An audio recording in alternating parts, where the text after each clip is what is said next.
எனக்கு அன்பானவர்களே, இயேசு கிறிஸ்துவின் நாமத்தினாலே உங்களை வாழ்த்துகிறேன். உங்களுக்கான எழுப்புதலின் வார்த்தை ஏசாயா 54:17. உனக்கு விரோதமாய் உருவாக்கப்படும் எந்த ஆயுதமும் வாய்க்காதே போம். இந்த நாள் இந்த நிகழ்ச்சியை பார்த்து கொண்டிருக்கிற உங்களை பார்த்து இந்த வாக்கு தத்தத்தை கர்த்தர் சொல்லுகிறார். உனக்கு விரோதமாய் உருவாக்கப்படுகிற எந்த ஆயுதமும் அது வாய்க்காதே போம் என்று சொல்லி, உங்களுக்கு விரோதமாக சத்துரு உங்களை அழிக்கும்படியாக அநேக ஆயுதங்களை அவன் அனுப்பலாம். மனிதர்களாக இருக்கலாம், எந்த பொருளாக இருக்கலாம், எந்த ஒரு காரியமாக இருக்கலாம். ஆண்டவர் உங்களுக்கு வாக்கு கொடுக்கிறாரு, உனக்கு விரோதமாக. அப்போ உங்களுக்கு விரோதமாக எந்த ஆயுதமும் அது வாய்க்காது, அது பலிக்காது. சத்துரு உங்களை அழிக்க நினைக்கலாம், எப்படியாவது உங்க கொன்று போட்டு விடலாம் என்று சொல்லி அவன் திட்டம் போடலாம். ஆண்டவர் சொல்லுகிறார், பிசாசு கொல்லவும் அழிக்கவும் வருகிறானே அன்றி வேறு ஒன்றுக்கும் வரான் என்று சொல்லி, மனுஷகுமாரனோ ஜீவனை கொடுக்கவும் அது பரிபூர்ணம் அடையவும் வந்தார் என்று சொல்லுகிறார்.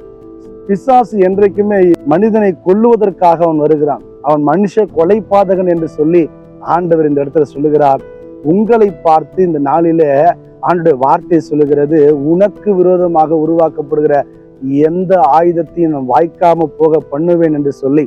பேதுருவை பார்த்து ஆண்டவர் சொன்னார், இந்த கல்லின் மேல் சபையை கட்டுவேன், பாதாளத்தின் வாசல் இதை மேற்கொள்வது இல்லை என்று சொல்லி.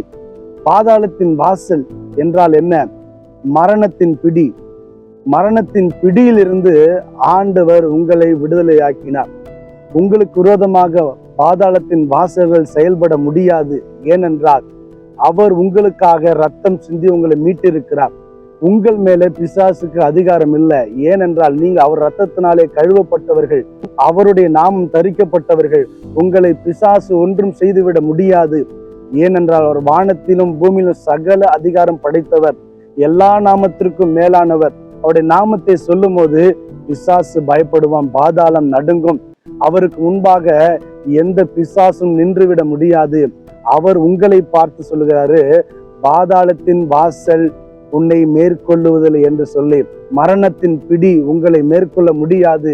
உங்களுக்கு விரோதமாக எதுவும் பழித்து விடாது. உங்களுக்கு விரோதமாக எந்த ஒரு ஆயுதமும் அது வாய்க்காது. எந்த நபர் உங்களை அழிக்க நினைக்கலாம், ஆனாலும் ஆண்டவர் ஒரு நாளும் உங்களை விட மாட்டார். உங்களோடு கூட அவர் இருக்கிறார். அவர் உங்களை பார்த்து சொல்லுகிறார் என்றால், பாதாளத்தின் வாசல் மேற்கொள்வது இல்லை என்று சொல்லுகிறார் என்றால், நிச்சயமாக பாதாளத்தின் வல்லமை உங்கள் மேலே அதிகாரம் இல்லை. நீங்கள் அவருடையவர்கள், நீங்கள் அவரால் தெரிந்து கொள்ளப்பட்டவர்கள், ரத்தத்தினால கழுவப்பட்டவர்கள். பாதாளத்தின் வல்லமைக்கு உங்களை கர்த்தர் விலக்கி மீட்டு விடுவார். அதனால நீங்கள் விசுவாசத்தோட கர்த்தரை பின்பற்றுங்கள், அவரை துதியுங்கள், அவரை மகிமைப்படுத்துங்க. எந்த பாதாளத்தின் வல்லமையோ பிசாசின் கிரியைகளோ உங்களை அணுக முடியாது. ஏனென்றால் உங்களை சூழ்ந்து அவர் இருக்கிறார், அவர் உங்களோடு கூட இருக்கிறார். நீங்க பயப்படாதீங்க. ஆண்டவர் உங்களை நடத்துவார், உங்களை ஆசீர்வதிப்பார், உங்க கூடவே இருப்பார். எந்த சூழ்நிலையிலும் நீங்க கலங்காதீங்க. ஆண்டவரே, நான் அழிந்து விடுவேனோ, ஆண்டவரே எனக்கு விரோதமா வியாதி வந்து விட்டது, எனக்கு விரோதமா ஆண்டவரே இதெல்லாம் நடக்கிறது, நான் எப்படி ஆண்டவரே இதை கடக்க போகிறேன்னு சொல்லி நீங்க கலங்காதீங்க. எந்த வியாதியும் உன்னை மேற்கொள்ள முடியாது, எந்த பலவீனம் உன்னை மேற்கொள்ள முடியாது. ஆண்டுடைய கிருபை உங்க மேல இருக்கிறது. பவுல் சொல்லுகிறார், என்னை பலப்படுத்துகிற கிறிஸ்துவினாலே எல்லாவற்றையும் செய்ய எனக்கு பலன் உண்டு என்று சொல்லி. அவருடைய உன்னத பலன் உங்களுக்குள் இருக்கிறது. அதனால் நீங்கள் இந்த நாளிலே கர்த்தருக்காக எழும்புங்கள். கர்த்தர் உங்களோடு கூட இருக்கிறார். உங்களுக்கு விரோதமாக எந்த ஆயுதமும், எந்த மனுஷனுடைய வார்த்தைகளும் சாபங்களும் உங்களுக்கு பலிக்காது என்பதை நீங்க மறந்துடாதீங்க.